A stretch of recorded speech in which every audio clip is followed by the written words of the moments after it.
Um, you want to move on to the next movie? Yes, sir. All right. In the movie that, again, I knew was coming out this past January and refused to review with Robert because I don't want to hurt him, You didn't want to see this either. Don't just put that on me.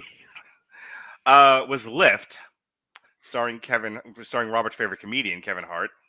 Not. Uh, He's not even the comedian I hate the most, but who is that? Cat Williams? why would you say that? Okay. Who do you hate the most? I'm not going to tell you because you'll find some way to punish me for it. And now a triple feature. Oh, you son of a bitch. Uh, Something like that, yes. Okay, hang on. I can't find the Wikipedia page for this. Well, here we go. There we go.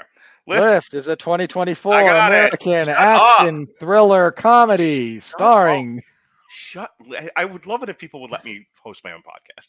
Lift is a I 20. was just filling the airspace while you found the source. We're not helping in any way, shape, or form, and you hurt my feelings.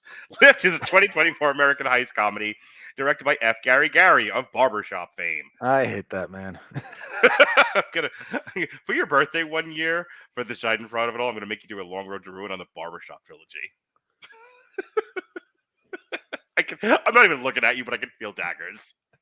I'm not saying you can't try to do that.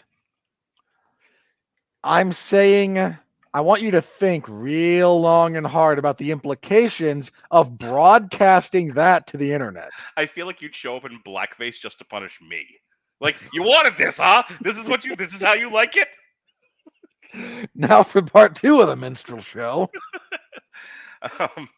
Anyway, and written by Daniel Kunka. The film stars Kevin Hart, who is also a producer, Gugu Mbatha Raw, Vincent D'Onofrio, Ursula Cabero, Billy Magnuson, Jacob Batalon, Gene Reno, and Sam Worthington. And it follows an international thief and his crew who team up with an Interpol agent to steal $500 million worth of gold bullion aboard a passenger flight.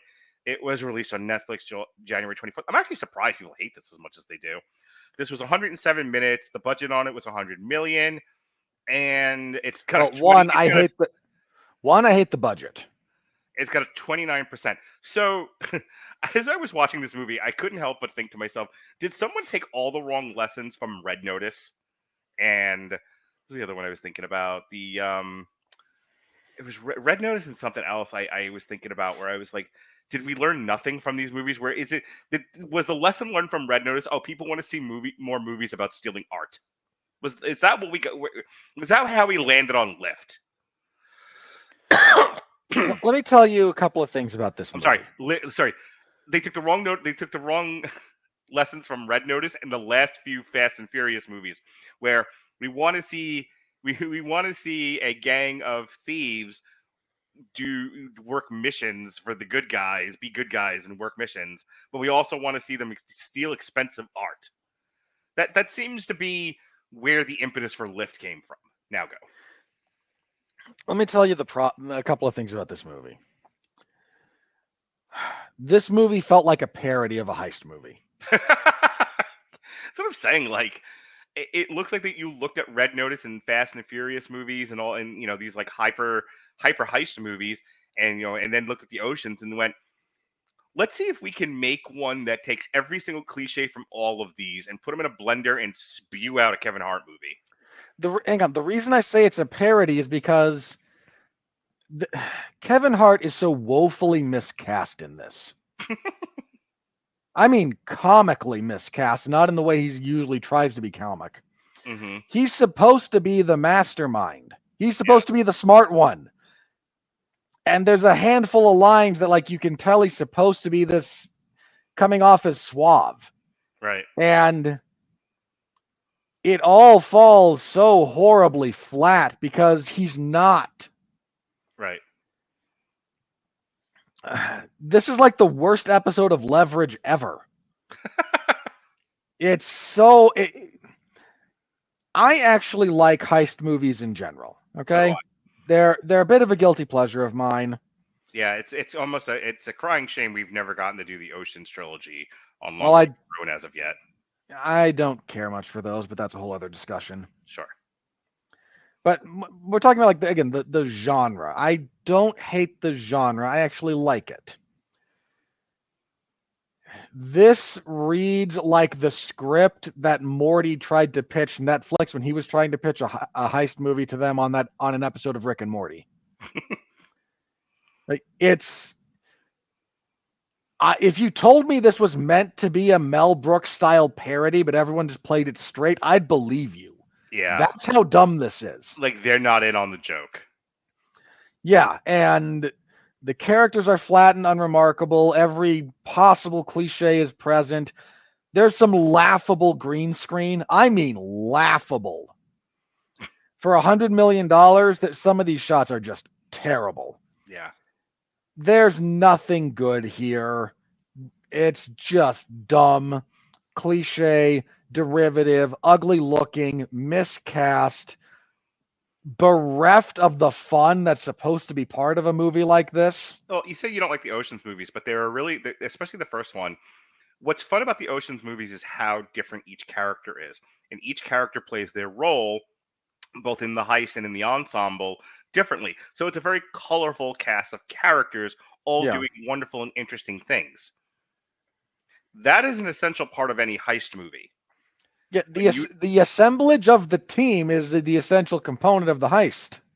So here's the thing: what makes to the degree that they do, when the Fast and the Furious movies became heist movies instead of race car movies, it was, you had already gotten to know these characters, so whether or not they were all that interesting was by that point immaterial.